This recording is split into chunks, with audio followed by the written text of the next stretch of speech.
आज हम शेखावाटी मिशन 100 अंतरा भाग 2 काव्य खंड के प्रश्नों का सहज और सरल विश्लेषण कर रहे हैं।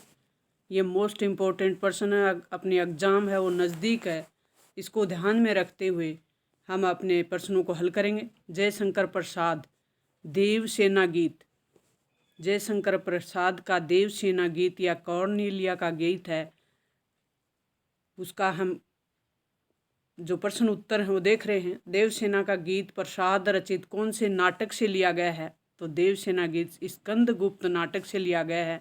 देवसेना की वेदना का मुख्य कारण क्या है? तो स्कंदगुप्त का जो प्रेम है वो ना मिलना देवसेना की वेदना का या कष्ट का मुख्य कारण है। देवसेना कौन थी और किससे प्रेम करती थी? तो देवसेना राजा बंधु वर्मा की बहन थी और स्कंदगुप्त से प्रेम करती थी। तो देवसेना की वेदना क्या थी कि स्कंदगुप्त का उसे प्रेम नहीं मिला। तो देवसेना मालवा के राजा थे बंधु वर्मा, उनकी बहन थी और स्कंदगुप्त से प्रेम करती थी। देवसेना ने क्या प्रतिज्ञा की थी? तो देवसेना की प्रतिज्ञा थी कि भाई की मृत्यु के पश्चात देवसेना ने भाई के सपन को पूरा करने के लिए राष्ट्र सेवा की प्रतिज्ञा ली थी। कौन सी प्रतिज्ञा ली? राष्ट्र सेवा की प्रतिज्ञा ली। कॉर्नेलिया का गीत कहाँ से लिया गया है? तो कॉर्नेलिया का गीत प्रसाद के चंद्रगुप्त नाटक से लिया गया है। अब कॉर्नेलिया कौन थी? देवसेना हमने देख ली कौन थी, लेकिन अब दूसरा जो नेक्स्ट हमारा प्रश्न है कि कॉर्नेलिया कौन थी? तो कॉर्नेलिया सिकंदर गुप्त के सेनापति थे सेलुकस, उनकी बेटी थी। कॉर्नेलिया का गीत किसका वर्णन किया गया? कॉर्नेलिया का जो गीत है उसमें किसका वर्णन किया गया है? तो इसमें मातृभूमि की महिमा और गौरव और प्राकृतिक सुंदरता, सुषमा यानी प्राकृतिक सुंदरता का वर्णन किया गया है। नेक्स्ट जो हमारा प्रश्न है वो है अरुण यह मधुमेह देश हमारा। अरुण यह मधुमेह देश हमारा कविता में जो अनजान अतिथियों को आश्रय देने वाला देश है वो किसे बताया है? तो ये वो हमारा भारतवर्ष है। तो भारत देश ऐसा। हेम कुंभले उषा सवेरे भरती दुलकाती सुख मेरे, प्रस्तुत पंक्ति में कौन सा अलंकार है? अलंकार पूछा गया है। तो इस पंक्ति में रूपक और मानवीकरण अलंकार दोनों का प्रयोग हुआ है। कवि ने आशा को बावली क्यों कहा है? कवि ने आशा को बावली क्यों कहा है? तो आशा व्यक्ति को भ्रमित कर देती है। हर काम है आशा से जुड़ा होता है, तो आशा कवि का कहना है कि आशा है वो व्यक्ति को भ्रमित कर देती है और उसे बावला बना देती है। प्रेम में प्रेमी विवेकहीन हो जाता है, प्रेम अंधा होता है। देवसेना भी स्कंदगुप्त से प्रेम किया और यह आशा पाल ली मन में कि स्कंदगुप्त उसे अपना लेगा, अपना बना लेगा। तो उसकी ये आशा उसके मन का एक पागलपनी थी। वह स्कंदगुप्त का प्रेम नहीं पा सकी और ये वेदना उसे हमेशा सताती रही। मैंने भ्रमवश जीवन संचित मधुकियों की भीख लुटाई, पंक्ति का भाव स्पष्ट कीजिए। तो देवसेना निराश और दुखी हो जाती है, तब ये भाव प्रकट होते हैं। देवसेना निराश और दुखी होकर जीवन के उस समय को याद करती है जब उसने स्कंदगुप्त से प्रेम किया, और उसी क्षणों को याद करते हुए वह कहती है कि मैंने स्कंदगुप्त से प्रेम किया और उसे पाने की चाह मन में पाली, किंतु वह मेरा एक भ्रम था। मैंने आज जीवन की आकांक्षा रूपी पूंजी को भीख की तरह लुटा दिया है। मैं इच्छा रखते हुए भी स्कंदगुप्त का प्रेम है वो नहीं पा सकी। ये देवसेना का कष्ट था, एक प्रकार से वेदना थी। आज मुझे अपनी इस भूल पर पश्चाताप होता है। तो देवसेना का गीत कविता में देवसेना की निराशा के कारणों को लिखिए। तो देवसेना की निराशा का मुख्य कारण थे वो दो थे। प्रथम तो उनका कारण था कि हूणों के आक्रमण के कारण उसके भाई थे जो बंधु वर्मा एवं परिवार के सदस्यों को वीरगति प्राप्त हुई। जीवन भर अकेला ही उसे संघर्ष करना पड़ा। ये पहली उसकी दुख या निराशा का कारण था। दूसरा कारण था कि वह स्कंदगुप्त से प्रेम करती थी, लेकिन स्कंदगुप्त का प्रेम उसे नहीं मिल पाया क्योंकि स्कंदगुप्त विजय से प्रेम करता था। जब स्कंदगुप्त ने उनके सामने प्रेम का प्रस्ताव रखा, तब वह आजीवन अविवाहित रहने का व्रत ले चुकी थी। कॉर्नेलिया का गीत में भारत की किन विशेषताओं का उल्लेख किया, वर्णन कीजिए। कॉर्नेलिया के गीत में प्राकृतिक सुंदरता, भारत की महिमा, ये सब उल्लेख किया है। तो हम थोड़ा विस्तार से देख लेते हैं इसे। प्रस्तुत गीत में प्रसाद जी ने भारत के प्राकृतिक सौंदर्य और सांस्कृतिक महत्व का वर्णन किया है। प्रातःकाल सूर्य की प्रथम किरण जब भारत की भूमि पर पड़ती है तो उसकी प्रकृति की जो शोभा है वो देखने लायक होती है। प्राकृतिक शोभा देखते ही बनती है। उस समय प्राकृतिक मधुमेह दिखाई देता है। यहाँ दूर देशों से आने वाले व्यक्तियों को आश्रय मिलता है। ये देश सभी की शरण स्थली है। ये देश है, ये सभी की शरण स्थली है। यहाँ मनुष्य दयावान और करुणावान है। यहाँ सभी के प्रति सहानुभूति रखते हैं। यहाँ के लोग सभी को सुख पहुँचाते हैं। भारत में विविध सभ्यता, संस्कृति, यानी कई प्रकार की सभ्यताएं हैं, कई प्रकार की संस्कृतियां हैं, कई रंग रूप, आचार विचार एवं धर्म वाले प्राणियों से समानता का व्यवहार किया जाता है। इस प्रकार भारत की गौरव गाथा और प्राकृतिक सौंदर्य का गीत है। नेक्स्ट जो हमारा प्रश्न है वो है, छल के संध्या के श्रम कण आंसू से गिरते थे प्रतिक्षण, मेरी ये यात्रा कर लेती थी नीरव अनंत अंगड़ाई, शर्मित सौपन की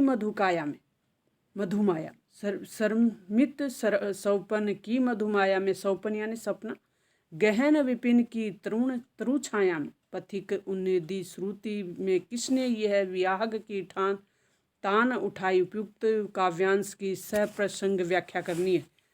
सप्रसंग में संदर्भ किसका दिया गया है, पहले हमें लिखना है कि संदर्भ इसमें किसका हुआ है। जब हम उत्तर स्टार्ट करेंगे तो पहला होगा हमारा संदर्भ, क्योंकि सप्रसंग व्याख्या करनी है। तो संदर्भ प्रस्तुत काव्यांश हमारी पाठ्य पुस्तक अंतरा भाग 2 में छायावादी कवि जयशंकर प्रसाद द्वारा रचित नाटक है स्कंदगुप्त स्कंदगुप्त नाटक में देवसेना का गीत शीर्षक है, उसके अंश से ली गई है। तो अब प्रसंग बताएंगे हम। ये संदर्भ दे दिया कि कहाँ से लिया गया है। जो ये ऊपर हमने पढ़ा वो कहाँ से लिया गया है तो बता दिया। छायावादी कवि हैं जयशंकर प्रसाद, उनका जो रचित नाटक है स्कंदगुप्त नाटक देवसेना गीत के शीर्षक से संकलित किया है। प्रसंग में करेंगे हम। इस काव्यांश में जयशंकर प्रसाद ने देवसेना का निराशा का वर्णन करते हुए जीवन की नीरवता का वर्णन किया है कि किस प्रकार से देवसेना है वो निराश हो जाती है, उसे स्कंदगुप्त का प्रेम नहीं मिल पाता, वह मन में एक वहम पैदा कर लेती है कि उसे स्कंदगुप्त है वो अपना लेगा। तो हम व्याख्या करेंगे। देवसेना को स्कंदगुप्त का प्रेम न मिलने के कारण वह निराश है। उसकी आंखों से प्रतिक्षण आंसू निकल रहे हैं, यानी बह रहे हैं। वह कहती है कि ये आंसू पसीने की बूंदों की तरह गिर रहे हैं। मेरे जीवन की इस यात्रा में नीरवता प्रतिपल अंगड़ाई ले रही है। देवसेना ने स्कंदगुप्त के प्रेम की दुखद आकांक्षाओं को सपनों में सजोया, किंतु उनकी आकांक्षाएं अतृप्त रही। जिस प्रकार कोई पथिक यानी रास्ते चलने वाला थक कर किसी वृक्ष की छाया में सुखद सपनों को देखता है, किसी वृक्ष की छाया में वो लेटता है, बैठता है, एक सुनहरे सपने को देखता है, वह विश्राम कर रहा है, तब उसे कोई विहाग राग सुना दे तो उसे वह अच्छा नहीं लगता। उसी प्रकार जीवन के उतार पर स्कंदगुप्त का प्रेम निवेदन, अंत में जब स्कंदगुप्त उसे प्रेम का निवेदन करते हैं और वह आजीवन अनमैरिड यानी अविवाहित होने का निर्णय ले लेती है, तो उसे विहाग के समान प्रतीत होता है। अब स्कंदगुप्त का प्रणय निवेदन यानी विवाह का परिणय यानी विवाह का निवेदन उसे अच्छा नहीं लगता है। विशेष, अभी विशेष बताएंगे हम कि काव्यांश की भाषा प्रसाद गुण एवं लाक्षणिकता से युक्त लक्ष्य देवसेना की मनोव्यथा का मार्मिक चित्रण किया गया है। आंसू से गिरते में उपमा अलंकार, आंसू से गिरते में अलंकार है वो उपमा अलंकार का प्रयोग हुआ है। लेटी थी नीरवता अनंत अंगड़ाई में मानवीकरण तथा श्रमित सौपन में अनुप्रास अलंकार का प्रयोग हुआ है। जयशंकर प्रसाद का कवि परिचय लिखिए। तो जयशंकर प्रसाद का कवि परिचय हम देख लेते हैं। जयशंकर प्रसाद का जन्म 1889 में काशी संधुनी साहू नाम के प्रसिद्ध परिवार में हुआ। जयशंकर प्रसाद की प्रतिभा, जो जन्मजात प्रतिभा थी, वो साहित्यकार थे जन्मजात। हिंदी के छायावादी युग के 4 स्तंभों में से एक थे, यानी छायावादी कवि थे। आपकी रचनाओं में राष्ट्रवाद का स्वर प्रमुख है, यानी राष्ट्र के से जो प्रेम है इनका हर कविता में छलकता है या हर रचना में इनका छलकता है। प्रकृति का मनोरम सजीव चित्रण भी आपकी विशेषता है। आपकी रचनाओं में भारतीय संस्कृति की मनोरम और गरिमा प्रतिष्ठा हुई है, यानी ये आप भारतीय संस्कृति की मनोरम और गरिमामय जो प्रतिष्ठा है उसको बढ़ाने का हमेशा प्रयास करते रहते हैं। जयशंकर प्रसाद की मानवतावादी आशा और उत्साह की प्रेरणा देने वाले साहित्यकार हैं। तो जयशंकर प्रसाद कवि, नाटककार, उपन्यासकार, ये कवि भी हैं, नाटककार हैं, उपन्यासकार, कहानीकार और निबंधकार हैं। आंसू, झरना, लहर, ये इनकी रचनाएं हैं। आंसू, झरना, लहर, कामायनी। प्रमुख काव्य संग्रह अजातशत्रु, चंद्रगुप्त, स्कंदगुप्त, राजश्री, जन्मे, नागयज्ञ, ध्रुवस्मानी नाटक एक, आंधी, इंद्रजाल, छाया, प्रतिध्वनि, आकाशद्वीप। प्रमुख कहानी संग्रह सूर्यकांत त्रिपाठी निराला, सूर्यकांत त्रिपाठी निराला, गीत गाने दो मुझे, या सरोज स्मृति, गीत गाने दो मुझे और सरोज स्मृति। अब हम देख लेते हैं गीत गाने दो मुझे कविता में कवि हमें क्या करने की प्रेरणा देते हैं। तो कवि हमें निरंतर संघर्ष करने की प्रेरणा देते हैं। कवि के अनुसार किसकी लौ बुझ गई? कवि के अनुसार पृथ्वी की लौ बुझ गई है। तो कवि सूर्यकांत त्रिपाठी निराला की महत्वपूर्ण प्रश्न चल रहे हैं अपने। कवि गीत गाने दो मुझे कविता में गीत क्यों गाना चाहता है? तो हृदय की वेदना को भुलाने के लिए, जो भी हृदय में वेदना है उसको भुलाने के लिए कवि निराला गीत गाना चाहता है। नेक्स्ट हमारा प्रश्न है कि मर गया जहर से संसार जैसे हार खाकर। पंक्तियों में जहर का क्या आशय है? कवि ने निराला का जहर से आशय संसार में व्याप्त विषमता। कवि जो निराला हैं, सूर्यकांत त्रिपाठी निराला जी हैं, उनके अनुसार जहर का मतलब है कि संसार में विषमता है, द्वेष है और ईर्ष्या का भाव है। ये जहर है, ये समाज में जहर है, विषमता, द्वेष और ईर्ष्या। सरोज स्मृति कैसा गीत है? एक शोक गीत है। शोक यानी दुख में जो गीत गाया जाता है वो गीत है। कवि निराला पुत्री सरोज को किसकी पुत्री के समान मानते हैं? तो कवि निराला जी पुत्री को कर्णव ऋषि की पुत्री शकुंतला के समान मानते हैं। नेक्स्ट हमारा प्रश्न है सरोज की जो श्रद्धांजलि है के रूप में कवि क्या समर्पित करता है? तो सरोज को श्रद्धांजलि के रूप में कवि पुण्य कर्मों का फल समर्पित करते हैं।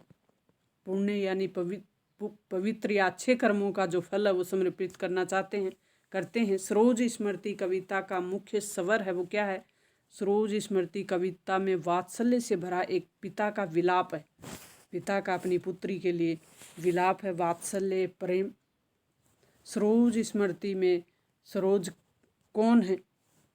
तो कवि निराला की पुत्री का नाम सरोज है। सरोज स्मृति कविता निराला की दिवंगत पुत्री, यानी जिनका देहांत हो गया, उनकी पुत्री सरोज, उन पुत्री के लिए सरोज की स्मृतियों में केंद्रित है ये कविता। ये सरोज स्मृति। गीत गाने दो मुझे, कविता का केंद्रीय भाव क्या है? गीत गाने दो मुझे, कवि ने ऐसा क्यों कहा, इसका क्या केंद्रीय भाव है? तो कविता में कवि ने उन परिस्थितियों की ओर संकेत किया है जिसमें संघर्ष का सामना करते हुए समर्थ एवं शक्तिशाली व्यक्तियों का जीना कठिन हो जाता है। हर दृष्टि से वातावरण प्रतिकूल है, यानी संघर्ष करते हुए भी व्यक्ति का जीवन कठिन हो जाता है। कवि समय अपने जीवन में संघर्ष करते हुए थक गया है, जीवन मूल्यों का पतन हो गया है। शोषण, अन्याय, विषमता के सामने संसार को हार माननी पड़ रही है। मानवता के कहीं दर्शन नहीं होते। कवि को वेदना है कि मानवता का कहीं कोई दर्शन नहीं है, मनुष्य की चेतना शक्ति समाप्त हो गई है। कई कवि ऐसे निराश जीवन में आशा का संदेश देना चाहते हैं। कवि का यही भाव है कि इस तरह की मानवता का जहाँ अंत हो गया हो, इस प्रकार के समाज में आशा का संदेश इस कवि के माध्यम से दिया गया है। ठग ठाकुरों में कवि का संकेत किसकी ओर है? ठग ठाकुरों एक प्रतीक है जो उन शोषकों की ओर संकेत करता है जो सदैव समाज का शोषण करते हैं। ऐसे शोषण करने वाले लोगों की ओर है जो सदैव समाज का शोषण करते हैं, जैसे पूंजीपति वर्ग का प्रतिनिधित्व करते हैं और सदैव साधारण वर्ग पे अत्याचार करते हैं। और ये छुपे हुए ठग की तरह जो प्रत्यक्ष में तो सीधे और सरल भाव के दिखते हैं, लेकिन ये पर्दे की आड़ में जनता का खून चूसते रहते हैं। उन्हीं के बारे में कहा गया है ठग ठाकुरों। आकाश बदल कर बना मही में, आकाश और मही शब्द है वो किसकी ओर संकेत करता है? आकाश और मही शब्द है वो किसकी ओर संकेत करता है? तो विवाह के समय कवि निराला की जो पुत्री थी, उनका पुत्री का रूप है वो स्वर्गीय पत्नी के समान लगने पर यहाँ आकाश स्वर्गीय पत्नी के लिए एवं मही सरोज की ओर संकेत करता है। दुख ही जीवन की कथा रही क्या, कहूँ आज जो नहीं कही। कवि कह रहा है कि दुख ही जीवन की कथा रही, क्या कहूँ आज जो कही नहीं। कविता के आलोक में कवि के हृदय की पीड़ा का वर्णन कीजिए। इसमें कवि कौन सी पीड़ा व्यक्त करना चाह रहे हैं? तो कवि का भाव है कि मेरा जीवन है, मेरा पूरा जीवन, सारा जीवन यानी पूरा जीवन दुख एवं अभावों से भरा रहा। अब कवि के जीवन में उनके परिवार का कोई जन नहीं बचा। कवि को आजीवन संघर्षों से जूझना पड़ा। मेरे जीवन की सारी कथा दुख में डूबी हुई है, इसलिए मैंने इस कविता में उस दुख गाथा को गाया है जिसे मैंने आज तक किसी को नहीं कहा। और इन पंक्तियों में निराला जी की गहरी वेदना छुपी हुई है। तो अपनी वेदना को, अपने हृदय की वेदना को कवि निराला जी ने प्रकट किया है। तो इस कविता के माध्यम ने कवि ने अपनी वेदना प्रकट की है कि मेरा जीवन है वो संघर्षों से भरा रहा। मैंने आज तक किसी को अपनी दुख गाथा नहीं बताई, तो मैं आज अपनी वेदना आपके सामने प्रकट कर रहा हूँ। सरोज का विवाह अन्य विवाहों से किस प्रकार भिन्न था? तो सरोज का विवाह एक सामान्य विवाह था। उसमें किसी प्रकार का आंतरिक और बाह्य प्रदर्शन नहीं था। विवाह में निराला जी ने किसी को निमंत्रण नहीं भेजा। केवल कुछ सौजन, मतलब उसके चाहने वाले, अपने उनसे संबंधित व्यक्ति ही विवाह में उपस्थित थे, उनके अपने ही उपस्थित थे। सरोज के विवाह में दहेज के रूप में कुछ भी नहीं दिया गया। दहेज का भी कोई सामान नहीं था। घर पर तो संगीत का कार्यक्रम हुआ, पर न रात का जागरण हुआ और न विदाई के समय कन्या को शिक्षा भी जो देते हैं वो पिता ही दे रहे थे। इस प्रकार ये अन्य विवाहों से भिन्न था। नेक्स्ट हमारा प्रश्न है, मुझ भाग्य की तू संबल, मुझ भाग्यहीन की तू संबल, युग वर्ष बाद जब हुई विकल, दुख ही जीवन की कथा रही। दुख ही जीवन की कथा रही, क्या कहूँ आज जो कही नहीं। वही ऊपर वाला भाव यहाँ प्रकट होगा, जो कही नहीं वो आज कहूँ। इस कर्म पर वज्रपात यदि धर्म रहे न त सदा मात। इस पथ पर मेरे कार्य सकल हो भ्रष्ट शीत के सतदल। कहे गत कर्मों का अर्पण। नेक्स्ट जो हमारा है कर कर्ता में तरा तर्पण। कर कर्ता में तरा तर्पण। सप्रसंग व्याख्या करनी है इसकी। तो पहले हमें बताना है कि ये संदर्भ है, ये कहाँ से लिया गया है। तो इसमें बताएंगे प्रस्तुत पद्यांश हमारी पाठ्य पुस्तक अंतरा भाग 2 से छायावादी कवि हैं सूर्यकांत त्रिपाठी जी निराला, उनके द्वारा रचित जो रचना है सरोज स्मृति से लिया गया है। बिल्कुल ऊपर भी हम पढ़ चुके हैं इसके बारे में। प्रसंग बताना है कि इसमें किस प्रकार की वेदना है। तो प्रसंग में हो जाएगा कि यहाँ कवि अपने हृदय की संपूर्ण करुणा अपनी पुत्री के प्रति अर्पित की है। एक भाग्यहीन पिता के संघर्षमय जीवन और पुत्री के प्रति कुछ न कर पाने का पश्चाताप इस जो ऊपर कविता है इसमें प्रकट हुआ है। व्याख्या देख लेते हैं। व्याख्या क्या की है कवि ने। कवि प्रिय पुत्री के प्रति अपने भावों को व्यक्त करते हुए कहते हैं कि हे पुत्री सरोज, तू मुझ भाग्यहीन पिता का एकमात्र सहारा थी। मैंने लंबे समय तक तेरी स्मृतियों को अपने हृदय में सजो के रखा, परंतु अब मैं बहुत व्याकुल हो गया हूँ। अतः यह व्याकुलता को अब मैं प्रकट कर रहा हूँ। मैंने जीवन भर दुख ही झेला है और आज जिस दुख को मैंने किसी के सामने नहीं रखा उसको मैं कविता के माध्यम से प्रकट कर रहा हूँ। मानवीय धर्म की रक्षा करते हुए सिर नम्रता से झुका ही रहेगा, चाहे मेरे शील सौजन्य रूपी सत्कर्म और धर्म शीतकालीन कमल की पंखुड़ियों की तरह बिखरी क्यों न जाएं, इसकी चिंता नहीं है। मैं अपने जीवन के सभी पुण्य कर्मों का फल, ऊपर प्रश्न आ गया कि कवि क्या अर्पित करना चाहते हैं। पुण्य कर्मों का फल तुझे श्रद्धांजलि के रूप में अर्पित करता हूँ। कवि क्या अर्पित करना चाहते हैं श्रद्धांजलि के रूप में? पुण्य कर्मों को, अपने जीवन के जो पुण्य कर्म है, अच्छे कर्म हैं, उनको अपनी बेटी को श्रद्धांजलि के रूप में अर्पित करते हैं। यही मेरा अर्पण है, यही मेरी तेरे प्रति सच्ची जो श्रद्धांजलि है वो है। विशेष देख लेते हैं। विशेष क्या है इसमें? कवि की भाषा तत्सम प्रधान एवं भाव अनुकूल है। इस काव्यांश में कवि की जो करुणा है और पुत्री का स्नेह प्रकट हुआ है। शीत के सतदल पंक्ति में उपमा अलंकार है। सूर्यकांत त्रिपाठी निराला का साहित्यिक परिचय, निराला जी का साहित्यिक परिचय देख लेते हैं हम।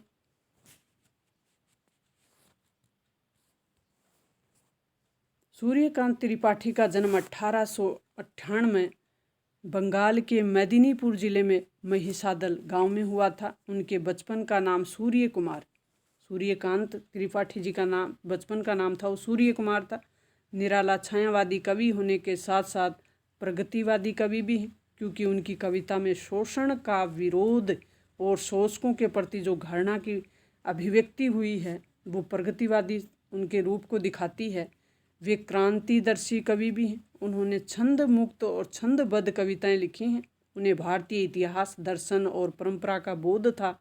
अपनी दिवंगत पुत्री के वियोग में सरोज स्मृति नामक एक लंबी कविता लिखी उन्होंने, यानी एक शोक गीत है वो शोक गीत है। इनकी प्रमुख काव्य रचना देख लेते हैं। परिमल, गीतिका, कम से कम 2-3 आपको इनकी रचनाएं याद होनी चाहिए।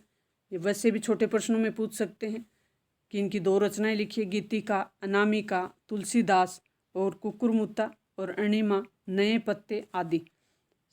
सच्चिदानंद हीरानंद वात्स्यायन अयज्ञ, यह दीप अकेला मैंने देखा एक बूंद, इसके बारे में देख लेते हैं हम। दीपक और पंक्ति किसके प्रतीक है? सच्चिदानंद हीरानंद वात्स्यायन यज्ञ के अनुसार दीप और पंक्ति किसके प्रतीक है? तो दीपक व्यक्ति का और पंक्ति है वो समाज का प्रतीक है। दीपक व्यक्ति का और जो पंक्ति है वो समाज का प्रतीक है। सागर और बूंद किसके प्रतीक हैं? तो सागर समाज अथवा परमात्मा का एवं बूंद है वो व्यक्ति और आत्मा का प्रतीक है। नेक्स्ट जो प्रश्न है वो दीप अकेला कविता अयज्ञ किस काव्य संग्रह से ली गई है? तो बावरा अहेरी काव्य जो संग्रह है उससे ली गई है ये। नेक्स्ट है मैंने देखा एक बूंद। मैंने देखा एक बूंद कविता अयज्ञ के किस काव्य संकलन से संकलित है? तो अरि ओ अरुणमा अरि ओ करुणा प्रभा में काव्य संकलन से लिया गया है। मैंने देखा एक बूंद कविता में कवि बूंद के परिप्रेक्ष्य में किसकी बात कर रहे हैं? तो एक बूंद में क्षण भंगुरता यानी खत्म होने वाली चीज़, तो क्षण भंगुरता की बात की गई है। ये दीप अकेला कविता में क्या संदेश दिया गया है? कविता में मनुष्य की व्यक्तिगत सत्ता को सामाजिक सत्ता से जोड़ने का संदेश दिया गया है। दीप अकेला में प्रतीकार्थ को स्पष्ट करते हुए बताइए कि उसे कवि ने स्नेह भरा, गर्व भरा एवं मदमाता क्यों कहा है? कवि दीप अकेला है इसमें प्रतीक के रूप में, एक प्रतीक के रूप में स्पष्ट करते हुए कवि ने स्नेह भरा, गर्व भरा और मदमाता क्यों कहा है? तो देख लेते हैं हम। दीप अकेला कविता में दो प्रतीकार्थ जो शब्द हैं वो प्रयोग किए गए हैं, एक द्वीप और दूसरा पंक्ति। द्वीप व्यक्ति का प्रतीक है और जो पंक्ति है वो समाज का प्रतीक है। दीप में स्नेह रूपी तेल भरा होता है। दीप है वो व्यक्ति का प्रतीक है, तो दीप यानी व्यक्ति में तेल रूपी स्नेह प्रेम भरा रहता है, तभी वह अपने आप को जलाकर संसार को प्रकाश देता है। उसकी लो ऊपर को उठती है, वह मानो उसका गर्वीलापन है। उसकी लो हवा के साथ इधर उधर झूमती है, उसका मदमातापन है। इसी प्रकार मनुष्य स्नेह से भरा हुआ है और उसमें भी समाज का एक अंग होने का गर्व रहता है, जिसके कारण वह मदमाता होकर झूमता रहता है। यह अद्वितीय ये मेरा है, यह अद्वितीय ये मेरा है, यह अद्वितीय मेरा है, ये मैं स्वयं विसर्जित पंक्ति के आधार पर व्यष्टि में विसर्जन की उपयोगिता को बताइए। इसमें क्या व्यष्टि में विसर्जन की क्या उपयोगिता है? तो व्यक्ति सर्वगुण संपन्न होते हुए भी अकेला है। उसकी सार्थकता तभी है जब वह समाज के साथ मिल जाए। समाज का भला भी तभी है जब वह व्यक्ति को अपने साथ मिला ले। इस प्रकार व्यक्ति और समष्टि दोनों का हित होता है, यानी व्यक्ति का भी हित होगा और समाज का भी होगा। यानी व्यष्टि और समष्टि जो शब्द है वो व्यक्ति और समाज के लिए प्रयोग किया गया है। तो व्यक्ति में गुणों का लाभ समाज को भी मिलता है। जब वह समाज व्यक्ति को अपना लेगा तो व्यक्ति के जो गुण हैं उसका फायदा समाज को मिलेगा और वह राष्ट्र तथा राष्ट्र भी मजबूत होगा। और द्वीप और व्यक्ति की जो पंक्ति है वो समाज में विलय होना अति आवश्यक है। मैंने देखा एक बूंद कविता के माध्यम से कवि अयज्ञ जी बूंद एवं सागर के संदर्भ में कौन से दर्शन का प्रतिपादन करना चाह रहे हैं? किस दर्शन का प्रतिपादन किया है? कवि उस बूंद में उस विशालता के दर्शन करता है जो उसे सागर की अथाह जल राशि में देखकर भी प्राप्त नहीं होता। उसे एहसास है कि वह अपने समाप्त होने वाले शरीर से भी ऐसे कार्य कर सकता है जो उसके छोटे से जीवन को सार्थकता प्रदान कर दे। वैसा साधक बन जाता है जिससे सभी पापों को छुटकारा मिल जाए। सागर समाज का प्रतीक है और समष्टि का प्रतीक है। बूंद है वो व्यक्ति का प्रतीक है, यानी व्यष्टि का प्रतीक है। बूंद सागर की लहरों से उछलकर अलग हो जाती है। बूंद है वो सागर की लहरों से उछलकर अलग हो जाती है और पुनः उसी सागर में मिल जाती है। बूंद क्षण भंगुर है, फिर भी एक पल के लिए ही सागर से अलग होकर अपना विशिष्ट महत्व रखती है, लेकिन अंत में उसी सागर में वो समाहित उसे होना पड़ता है। इस प्रकार मानव समाज से पृथक होने पर उसका कोई अस्तित्व नहीं है, किंतु जब उसके खंड स्वरूप को विराट चेतना का आलोक मिल जाता है तो वह सागर हो जाता है। कवि अयज्ञ का साहित्यिक परिचय देना है हमें। तो कवि अय्यज्ञ जी का साहित्यिक परिचय देख लेते हैं। अय्यज्ञ का पूरा नाम सच्चिदानंद हीरानंद वात्स्यायन अय्यज्ञ है। इनका जन्म 7 मार्च 1911 ईस्वी को 7 मार्च 1911 को कुशीनगर उत्तर प्रदेश में हुआ। क्रांतिकारी आंदोलन में सक्रियता के कारण इन्हें जेल जाना पड़ा। अय्यज्ञ की प्रतिभा बहुमुखी थी। उनकी कविता, कहानी, उपन्यास, यात्रा का वृत्तांत, निबंध, आलोचना आदि विविधताओं से लेखनी चलाई। प्रकृति, प्रेम और मानव मन के अंतर्द्वंद उसके प्रिय विषय रहे।